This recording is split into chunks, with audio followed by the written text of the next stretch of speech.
7-3 The Fan and the Padres Radio Network. Today the Padres take on the Miami Marlins in the final game of a 3-game series. Our starting pitching matchup today for the Marlins, left-hander Braxton Garrett, and for the Padres, right-hander Yu Darvish. Hi, good everyone. Sam Levitt inside the loft here at the Western Metal Building at Petco Park. First pitch coming up at 1:10 as the Padres go for a fourth consecutive win and a 3-game sweep of the Fish. Coming up in the next 50 minutes, you'll hear from Padres manager Mike Shildt. We also hear from one of the stars of last night, Jeremiah Estrada, plus much more to come. We'll check in with Bob Scanlon in just a few minutes as well. But first, let's set the table, brought to you by Fraser Farms Market. Sit your table with the highest quality of natural and organic products from Fraser Farms Market, a San Diego original since 1971 with 3 locations, La Mesa, Vista, and Oceanside. Padres enter with a record of 30-28. Padres have won 7 of their last 9 series. That's after winning the first 2 games of this series. Padres have an opportunity to move 3 games above 500 for the first time this season. They also can match their season-long winning streak at 4 games. Meanwhile, the Marlins enter today's game at 19-37. They've played a little bit better lately, but still not a great record for the Fish entering this series, and certainly not after the first 2 games of this series. Before we turn our full attention to today's game, let's take a quick look back at last night. How did the Padres fare in their last game? Let's take a look back with our Padres Rewind. Presented by Hamul Casino. With thrilling slots and tables and all the best rewards, Hamul Casino has all the fun you're looking for. Hamul Casino. Fun above all else. Jerks and Profar put the Padres ahead in the first inning. Fernando not going anywhere, and the 3-1 hit in the air to deep left center field. Chisholm is back on the warning track, right in front of the wall, leaps up over the fence. Did he make the catch? He's going to make us wait to see, and he did not. A 2-run home run, and Jazz may be hurt. Profar's 8th of the year. Padres take a 2-0 lead. Chisholm nearly made a spectacular play over the wall in left center field, but he did not. The score stayed 2-0 for a while, and that was thanks to Matt Waldron. He was excellent through the first 5 innings. Padres still led 2-0 heading to the 6th inning. Luis Arraez and Fernando Tatis Jr. hit back-to-back one-out singles to put runners on first and second. That set the table for Jerks and Profar again. Tatis at first, Arraez at second. The 1-0 to Jerkson is chopped to the left side, beyond Berger into left field. Arraez being waved on his way. Gordon's throw to the plate will not be in time. An RBI single for Jerkson Profar, and he leads the Marlins 3-0. Meanwhile, Matt Waldron put together the best start of his major league career, 7 shutout innings. Not really sure why. Fortes swings at the first pitch, grounds it right to Solano. Third baseman's got it. Throw to first in time. And an easy breezy 1-2-3 inning for Matt Waldron, who is through 7 for the first time in his big league career. Donovan Solano then made it 4-0 in the 8th. Ramirez kicks and fires. And a breaking ball grounded over the bag, down the line at third, and off that side wall. Manny will jog home to score. Solano into second with an RBI double, his 3rd hit of the night, and the Padre lead is 4-0.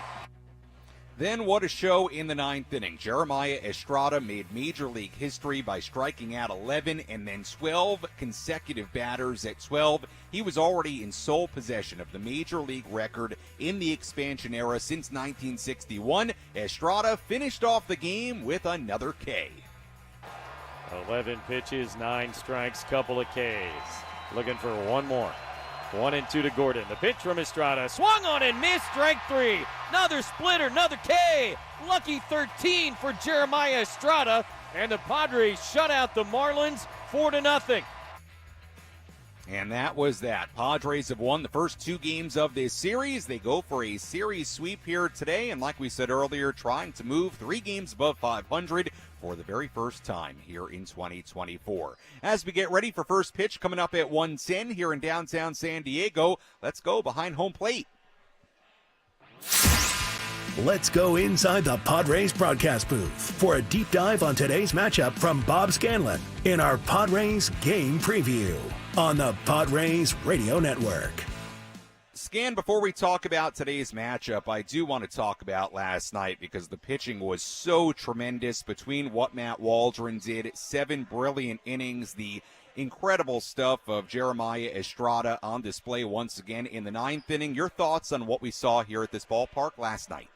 I could talk all day about what we saw last night, Sam, because that was super fun, and it started with our boy Matt Waldron, who has been really working hard all season long to control his damage against in the first couple of innings. And he and Ruben Niebla have changed his pregame routine and basically trying to get to a point where he feels more and more comfortable with that knuckleball early on. Why is that? Because it's such a valuable weapon to him, and the sooner that you can show that opposition that you can throw that knuckleball, you're going to use it, you can throw it for a strike, it just plants that seed, and it really sets the stage for the rest of his repertoire along the way. So for him to come out in those first 2 innings and be as precise as he was with the fastball, with the slider, and also throwing that knuckleball for a strike and seeing it dancing around all over the place, he breezed through those first 2 innings because we talked about it yesterday on the broadcast, Sam. A 9.45 earned run average in the first 2 innings for Waldron going into that game. But after that, a 1.8, which is actually the best earned run average from the 3rd inning on of any of the Padres starters. So it's just getting through those first 2 innings, and he did that yesterday. And he did it convincingly, and he did it with confidence. And then he rolled the rest of the way to get to the 7th inning. And I think all of us probably were looking at it saying he probably could have actually gone out for an 8th if there was a need to do that. If the bullpen was just dilapidated and you needed to ask an extra inning of him because he was so darn efficient, you didn't need to. But what a great, just sort of one of those turning points, I think, for Matt Waldron in terms of what he can do in terms of controlling the start of the game, carrying it through the entire game. And if you're getting that out of your number 5 starter, if you're getting that out of your number 2 or 3 starter, you're happy. So Matt Waldron alone was just a really, really a special outing for him yesterday, and hopefully it continues to carry over. Yeah, super impressed with what Waldron did yesterday. Let's turn the page, talk about today's game. Right-hander Yu Darvish on the mound for the Padres. 4 starts before that, one over the weekend against the Yankees. Scan, no runs allowed in 24 innings, and then the Yankees came to town. The 4 home runs, the 7 earned runs in 5 2/3 innings. To you, the start over the weekend against New York, or I should say on the Friday night against New York, was that more a function of the Yankees being here in their lineup, or was there something Darvish was doing that maybe led to some of that trouble? I think for the most part it was a great game plan by the Yankees. They were looking for spin. They were looking for spin out over the plate. They got it from Yu Darvish early on. He wasn't as sharp as we've seen him in those other outings that you described when he was putting together the scoreless streak. He wasn't throwing terrible, but it wasn't his pinpoint. And with the Yankees hunting for that and getting some out over the plate, and because they're so good, able to execute on the game plan, you just put it together and you look at it and say, oh, wow, what was going on right there? Well, tip your cap to the Yankees. And you look what Yu Darvish did. He adjusted. He came back after the first couple of innings, used his fastball incredibly effectively, got away from the spin, used the fastball changeup combination. And not only did it work for him at that point, Sam, it was a nice adjustment on his part, but also I think Dylan Cease and Joe Musgrove were able to watch that over their next 2 starts and said, oh, I saw what you did. I saw what the game plan was for the Yankees coming into this thing, and they were able to attack very effectively using their fastball, learning from you. So I think that's what we saw happen, and looking forward to him getting another solid outing today. On the other side of this pitching matchup, Scan, left-hander Braxton Garrett, who is coming off a really terrific outing against the Diamondbacks, a complete game shutout. And it's interesting, Scan, you look at Garrett's career the last couple of years, I feel like this guy has quietly been really, really good. You look at the ERAs and the number of innings he's been able to put together. Just a preview on what we might see today from this left-hander Braxton Garrett. I think your analysis is correct, and I think if you asked anybody in the Marlins organization, I talked to a couple of people, and they didn't disagree. He was actually their most consistent starter last year. Now, there's a lot of other names that have more electric stuff and, are threatening to throw no-hitters every time they go out to the mound. But as far as the guy that every 5th day went out there and gave them a quality effort, it was, Braxton Garrett. And it's not with overpowering stuff either. He's not going to break 90 miles an hour with his fastball, but he's a little bit old school in terms of using the sinker, using all parts of the zone, using his different pitches to keep the batters off balance, trying to get contact early in the count on the ground. So I think that's what we can expect to see out of him today. And the question will be, A, is he able to execute his pitches the way he did against the Diamondbacks a few days ago? But B, what's the Padres' counter to that? And we saw them do a great job of having an approach yesterday against Luzardo, and I'm curious to see if they can take that same approach. And the key thing when you have a sinker baller on the mound, Sam, as you know, is don't help him out. As much as you cannot swing at that sinker down in the zone, it discourages him from going a little bit lower and a little bit lower and a little bit lower. I know, because that's how I made a living for 9 years in the big leagues, doing exactly that. So if they can lay off that pitch down at the knees early on, easier said than done, force him to come up a little bit, you're going to get some better opportunities to swing at. We'll see how the Padres do against this left-hander Braxton Garrett. They have been able to generate enough offense to win the first 2 games of this series. Scan, we'll talk to you and Jesse coming up at the top of the hour. Thanks so much. Thanks, Sam. All right, that is Bob Scanlon joining Jesse Agler on the radio side of things today here on the Padres Radio Network. When we come back, we'll hear from Padres manager Mike Shildt. Plus, a little bit later, we hear from one of the heroes of last night, one of the stars of last night, right-hander Jeremiah Estrada. Plus, we take a look at our keys to the game and a much deeper look at our pitching matchup between Yu Darvish and Braxton Garrett. First pitch coming up at 1:10 on your home for Padres baseball, 97.3 The Fan and the Padres Radio Network.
For first pitch coming up at 1:10 for the final game of this 3-game series and 6-game homestand. Padres going for a 4th consecutive win and a series sweep of the Marlins. Well, last night the pitching for the Padres was absolutely tremendous. Matt Waldron, the longest and really best outing of his major league career, 7 scoreless innings. Wandy Peralta, a scoreless 8th inning, and then Jeremiah Estrada making major league history with 12 and then 13 consecutive strikeouts going back a few outings. He continues to be just electric in his appearances. Let's hear what Padres manager Mike Shildt had to say after last night's win.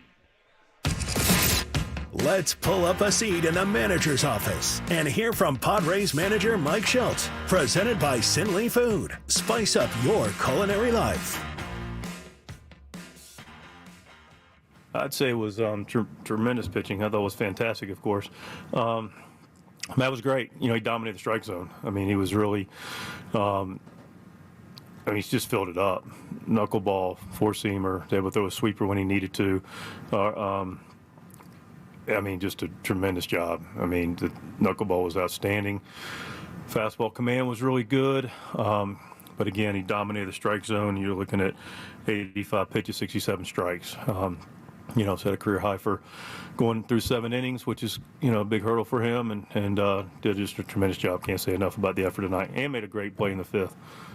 How significant is it that he is doing well lately? He seems to really have found a groove with the knuckleball, and that is, your number 5 starter. Well, it's huge. I mean, listen, we get that kind of production from a number 5 starter. That bodes very, very well. Matt's actually, if you look at his body of work, he's been able to give us innings, and he's kept us in pretty much every game, and tonight was really, really good. We get that contribution out of him. That's going to be a big part of our success moving forward. How do you put into context the dominance of Jeremiah Estrada? It's an expansion-era record for him to strike out 13 batters in a row. Yeah, I was just talking to JP and Craig on the way here, and I don't know what you say about that. You're talking about clearly significant historic achievement right there. We need to celebrate it. It's like we talked the other day, his fastballs, it's an elite fastball. And then tonight he was throwing some splitters that were, filthy, and just the command of his secondary pitches coupled with a special fastball in the zone. That's what you get 13 straight punch outs. And I believe they're all swinging. So that's even more impressive. So clearly, congratulations to Jeremiah. It's fantastic. And congratulations to us. He's throwing the ball well, and he's been a big part of our recent success. They were all swinging. You're not, I know you're not in the box, but why can't anyone hit him? Like we discussed, more recently about the fastball, it just has characteristics. I can't explain it. My math skills weren't great. Repeated algebra.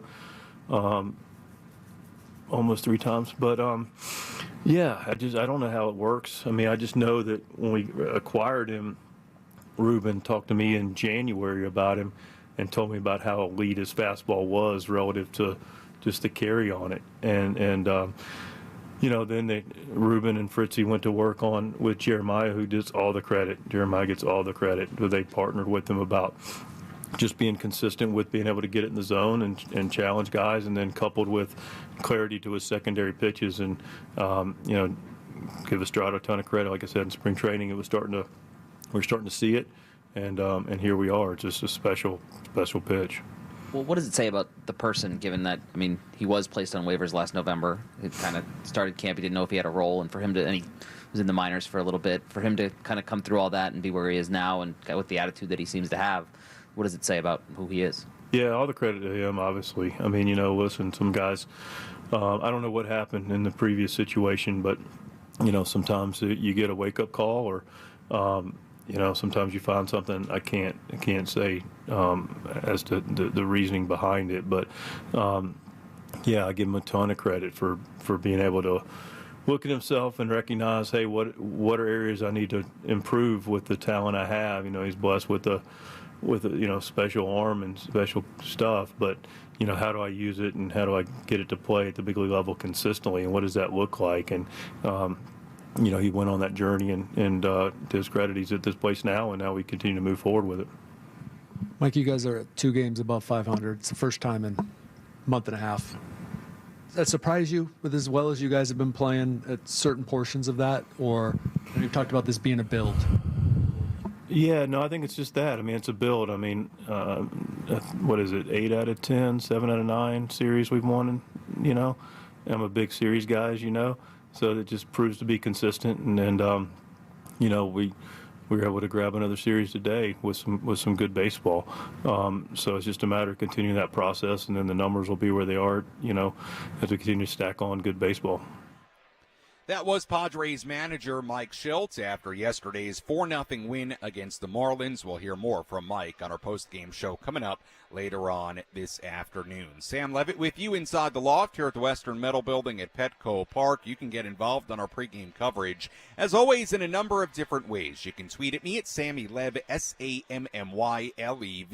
Instagram DM's open as well. Sammy Lev there too, SammyLev. If you want to comment on our video streams, if you're watching our pregame coverage today, you can do that on YouTube, Facebook, and Twitter. Let me know, what's your key to today's game? Is it about Yu Darvish? Is it about the Padres hitting a lefty in Braxton Garrett? Let me know, what's your key to today's game? Me just read your key coming up a little bit later. Let's tell you who's hot, who's not. Which player is locked in at the dish? Who needs to kick things up another notch? This is Who's Hot, Who's Not on the Padres Radio Network. In the hot category, we take a look at one Padre and one Marlin. Luis Arraez now in the midst of a 4-game hitting streak after another base hit and a run scored last night. He's hitting .424 with 5 RBIs in his last 13 games. Arraez, the reigning National League Player of the Week. Jazz Chisholm Jr., despite taking an 0 for last night, batting .310 still with 11 extra base hits, 14 runs scored in his last 21 games. As far as the not category, let's take a look at the 2 catchers today. First for Miami, Nick Fortes doing the catching and batting 9th. He's only 3 for his last 17 in a span of 7 games. Luis Campusano doing the catching for the Padres today, batting 7th. He's batting just .119 in his last 42 at-bats. And that's a look at who's hot, who's not, as we walk you up towards first pitch coming up at 1:10 here in downtown San Diego. When we come back, we'll hear from one of the stars of last night, Jeremiah Estrada. Such a cool scene after the game with Estrada on the field. We'll also give you our keys to the game and much, much more to come as we get ready for the final game of this 3-game series. Our EcoWater SoCal Padres pregame show continues after this on the Padres Radio Network.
here at the Western Metal Building at Petco Park as we get ready for first pitch. Coming up at 1:10, final game of this 3-game series. Padres going for a series sweep of the Marlins and a 4-game winning streak with right-hander Yu Darvish on the mound for San Diego, left-hander Braxton Garrett on the mound today for Miami. We'll hear from Jeremiah Estrada in just a little bit, so stay tuned for that. First, let's update you on the injuries for the Padres and Marlins entering today's game.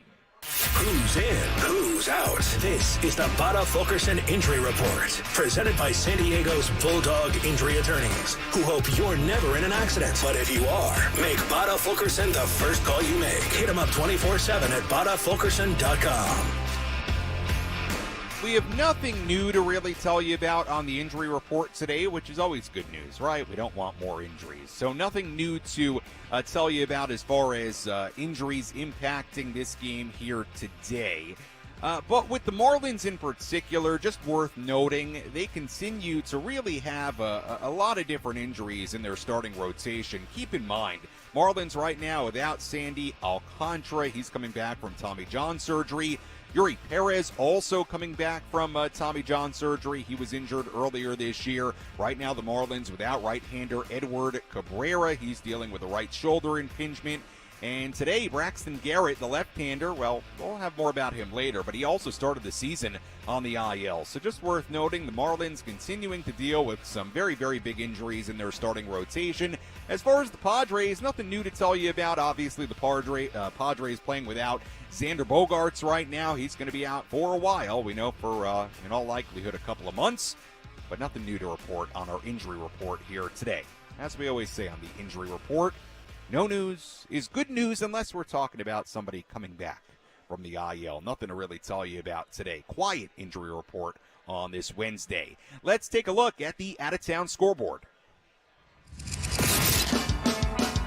Let's take a trip around the Bigs and tell you about the scores you need to know in our out-of-town scoreboard. Presented by Jensen Meat, where great taste meets integrity. Scores today from around the major leagues. We have one final already, a doubleheader in Detroit today. Tigers have won game one of that doubleheader 8-0. Game two of that doubleheader getting underway in a little bit. Other games going on right now. Cardinals ahead of the Reds in Cincinnati, 4-1, eighth inning there. Rangers ahead of the Diamondbacks, 1-0 in Arlington in the fourth inning. Everything else coming up a little bit later or later on this afternoon. Phillies and the Giants at 12:45. Dodgers in New York taking on the Mets at 1:10. Red Sox in Baltimore against the Orioles at 3:35. The A's and the Rays in Tampa Bay at 3:50. Nationals in Atlanta against the Braves at 4:20. Cubs and the Brewers in Milwaukee at 4:40. Blue Jays and the White Sox in Chicago at 4:40. Guardians and the Rockies in Colorado at 5:40. Yankees in Anaheim against the Angels at 6:40. And also coming up later on this evening, Astros and the Mariners in Seattle. And that is a full quick look at the out-of-town scoreboard. We'll have more on those games coming up a little bit later on today during our post-game show.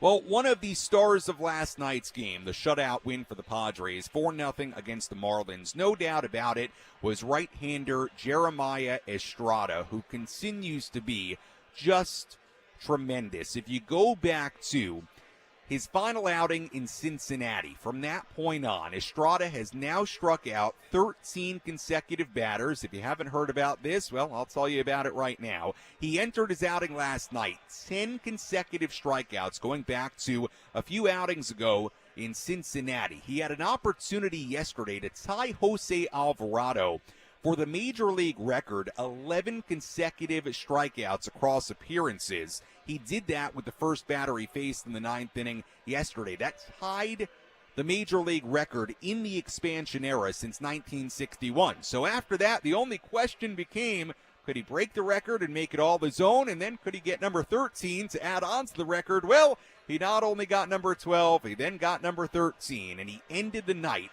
as the only player to ever strike out 12 or 13 batters in a row over the span of appearances, again, in the expansion era since 1961. And the cool thing, the next time Jeremiah Estrada takes the mound, well, he'll have an opportunity to continue this record. How long can it go? We're going to find out. Jeremiah Estrada, I should also say, after the game last night, really, to me, one of the coolest scenes I've seen on the field in my time with the Padres covering this team. After the game, he got the Gatorade bath from his teammates, and the crowd here at Petco Park gave him a standing ovation, serenading him with cheers. He was out on the field, shown on the big video board. It was just really, really cool. He was soaking it in, and it was really a terrific moment after the game here at Petco Park. Jeremiah Estrada spoke with both me and Mary Louise Cook of Padres TV earlier today inside the clubhouse. So in November, you're a waiver claim and now you're a record holder. For you, what has been the development from then till now? That's the whole DFA or being outrighted thing was a big hard on, because, you kind of think about that you weren't really wanted by another team. But I knew that whatever team was able to pick me up, I'm going to just come back and show them who I really am. And I just started working as soon as I got the call that I was a Padre, and I was like, okay, I need to show this team who I am and, to get them to like me, to trust me, want me on their team. And it's been kind of working, so. Definitely has been working. When it comes to your fastball specifically, I know that Higgy talked about it yesterday and just the way that it's developed since spring training. Could you walk us through maybe what that's looked like for you, if there has been anything specific you've worked on with that? No, not really. I think it's more of just the confidence in throwing it. I know last year all I had was just a fastball slider because the Cubs told me to stop throwing the changeup. But now that I have a changeup that I figured out myself and been working on, and it plays well with the fastball, and I know now as well, like I could kind of have more control with the fastball. It's been very good. There wasn't anything that I felt like I needed for the fastball. I just, I trusted. Last year was just last year. This is a new year, and I knew that if I just have conviction with it and be able to go out there and throw and see what the hitters can do with it, that's been my mindset, and it's been working. So. You mentioned that word mindset, and I want to ask you, you're saying it, it was tough, I'm sure, what you went through last year. What has been your mindset and the key to staying mentally strong and leading you to have the success that you have had at this point? Just to keep working. Like I've mentioned in the other interviews that it also depends on the team vibes, the locker room vibes, and I think that helps a lot because that gets you to feel confident and to know that you got a good set of guys behind you to be able to, like, if something was to go wrong one day, I know that I'd be comforted by guys who are like, hey, bro, it's all right, get up, get it next time, and it's a big bounce back moment, and it's exciting to know that whatever is going on right now, I still can't believe it. I woke up thinking like it was just another day of baseball. I'm not going to lie. It hasn't hit me yet, but just truly blessed. Last night, you get that Gatorade bath. It's announced at Petco Park that you've accomplished this record. To be able to take that moment in, tip your cap to the fans in Petco Park, can you walk me through what that was like for you last night? It was pretty insane because, usually I always have this thing where as soon as I enter the field, I don't notice things, but then I noticed my song was played earlier, and then the camera, and I was like, something special happening tonight, I just forget about it, because, of course, I'm not thinking about anything else other than doing my job and getting that save and getting the win for the boys. That's what it is. I know that Suarez wasn't going in, because he's our big dog closer, and I knew that it was time for me to step in for the day and try to get the job done, and I was just more focused on that. But after that, it hit me. I honestly didn't know what to do. Kind of felt like the movie Talladega Nights, where I didn't know what to do with my hands. But I had no idea. I was like, do I tip my hat off? I don't know if that's too much. Do I do this? Do I do that? I ended up to the point where I was pointing at my numbers, and I was like, I don't know what to do. I got to find something to do, But you looked like you knew exactly what to do with your hands. No, that was just a loose. I'm not gonna lie, the kid inside of me popped out right there. It felt like a moment that you think about every day. It's there's always this commercial too that I've seen of Derek Jeter when he retired, and it was the number 2 respect logo, and I felt like that's awesome for someone to do towards him. He must feel good, and that's kind of like how it reminded me of how it felt. I've always told myself I wanted that, so it felt good. What'd your phone look like last night after the game? A lot of text messages, phone calls? A lot of text messages, phone calls, new family members, new friends. It happens, but you know who the ones that are at core, and I did put my phone on mute yesterday, except for some of those. I do have some of those that I do answer phone calls from, but it's been a blessing. It's been fun. Celebration dinner yesterday was In-N-Out because that's my go-to hamburger place. I love that place, but it was good. It was awesome, and it was an enjoyable night.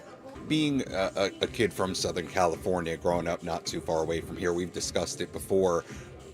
That part of it in particular, to now be back in Southern California, be able to go to In-N-Out after a game like that, a moment like that, what does that mean to you?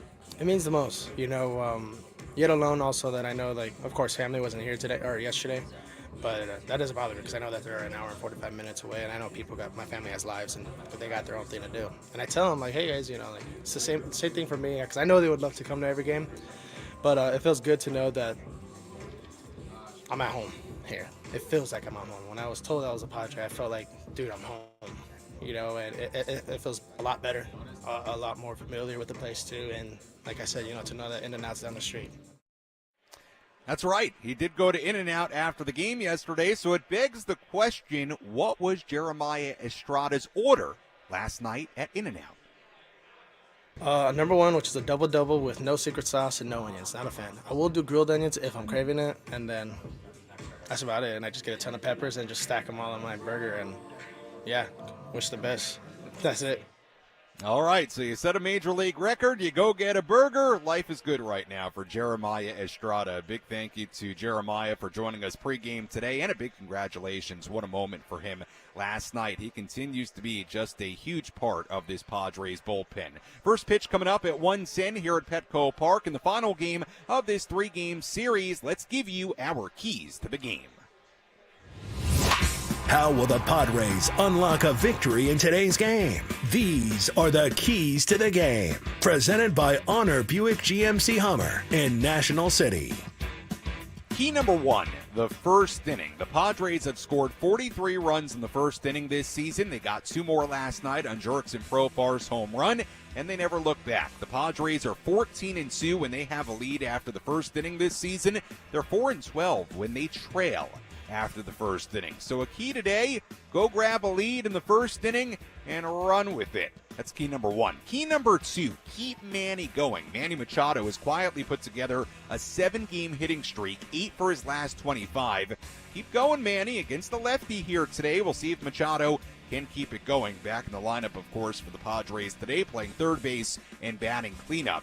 Key number 3, the power of the pen. Padres bullpen has been really, really good as of late, including 2 more scoreless innings last night. The Padres bullpen has allowed just 5 earned runs in the last 12 games. That's a 1.13 ERA in 40 innings. And key number 4, Yu Darvish dealing with runners in scoring position. If Darvish gets in trouble at times today, you should know this. He's been very good with runners in scoring position this season. Opponents are hitting just 128 against Darvish with runners in scoring position here in 2024. And keep this in mind, too. The Marlins offense has not been very good lately. They've been held to 3 or fewer runs in 8 of their last 9 games. Marlins are only averaging 3.6 runs per game this season.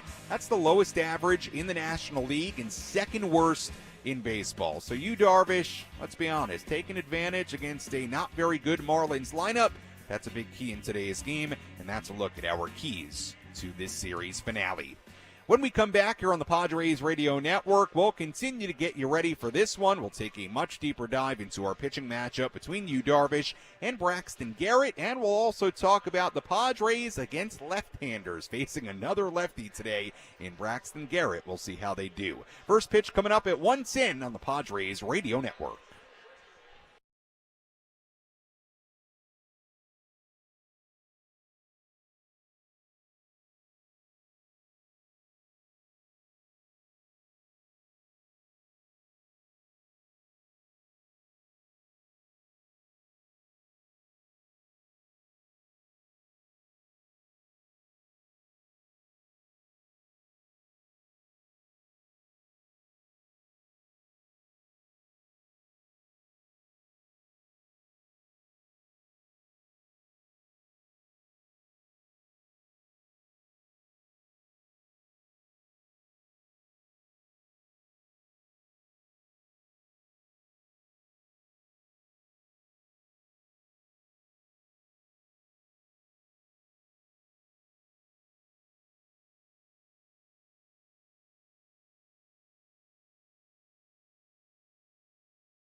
Sam Levitt with you here at Petco Park. We go out to Jesse Agler and Bob Scanlon in just about 8 minutes. They'll have first pitch at 1:10 as the Padres go for a series sweep of the Marlins and a fourth consecutive win. We'll dive into our starting pitching matchup between Yu Darvish and Braxton Garrett in just a moment. But first, let's tell you what to watch for. What's the one thing Sam Levitt will be keeping his eye on in today's game? This is What to Watch For. Presented by Genesis Home Improvements, San Diego's trusted painting, roofing, and window company. Save 15% today on a new beginning for your home. Visit GenesisHomeImprovementsSD.com. What to watch for in today's game? Are we starting to see the Padres' fortunes change against left-handers? The Padres haven't been ripping up lefties lately, but the numbers are slowly improving. The Padres will face a left-handed starter for a third time in this series today. As it seemed, the Padres are batting .277 against lefties in the past 12 games. Their team batting average is up 27 points against lefties in that span. Let's look at a few players. Kevin Acee did a good job putting this together in the San Diego Union Tribune this morning. Fernando Tatis Jr., 5 for his last 14 against lefties. Jurickson Profar, 9 for his last 22. Manny Machado, 3 for his last 8. Ha-Sung Kim, 5 for his last 18. Jake Cronenworth, 5 for his last 13 against left-handers. So are we seeing the Padres slowly start to come around against lefties? They have another good opportunity here today against left-hander Braxton Garrett. That's what to keep an eye on in today's game. Can the Padres bust out against the lefty? We'll find out. Speaking of the left-hander Braxton Garrett, let's dive into our pitching matchup between him and right-hander Yu Darvish. Let's take a look at who's on the bump today with our starting pitching preview on the Padres Radio Network.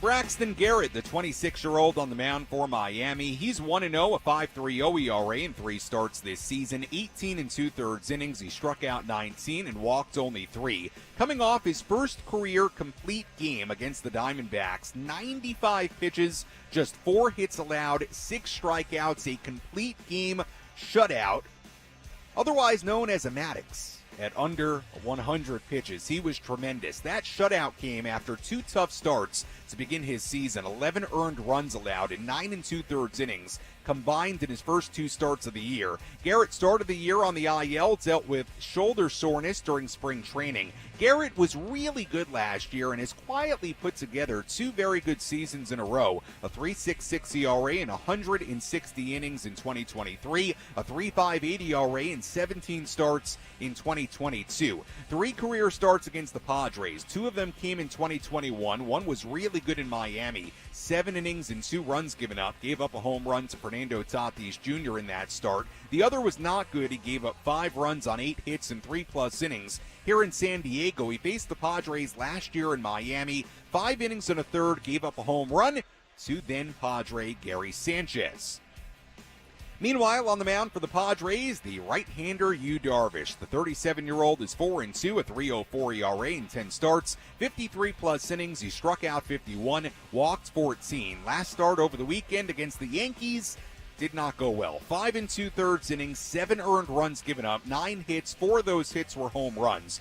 But his 4 starts before that, Darvish was untouchable. No runs given up in 24 innings. This will be his 8th career start against the Marlins, a 5.59 ERA in 7 career regular season starts against Miami. And that's a look at our starting pitching matchup today between Yu Darvish and Braxton Garrett.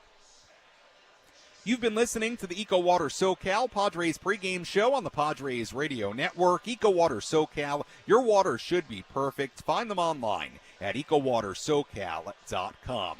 Padres an opportunity today to do a few things. An opportunity to win a 4th in a row, an opportunity to sweep this series from Miami, and also an opportunity to move 3 games above 500 for the very first time in 2024. We'll see if they can do it coming up. When we come back, Jesse Agler, Bob Scanlon have the full starting lineups, first pitch, and then all the play-by-play. I'll talk to you on our post-game show. You're listening to your home for San Diego Padres baseball, 97.3 The Fan, and the Padres Radio Network. Enjoy the game, everybody.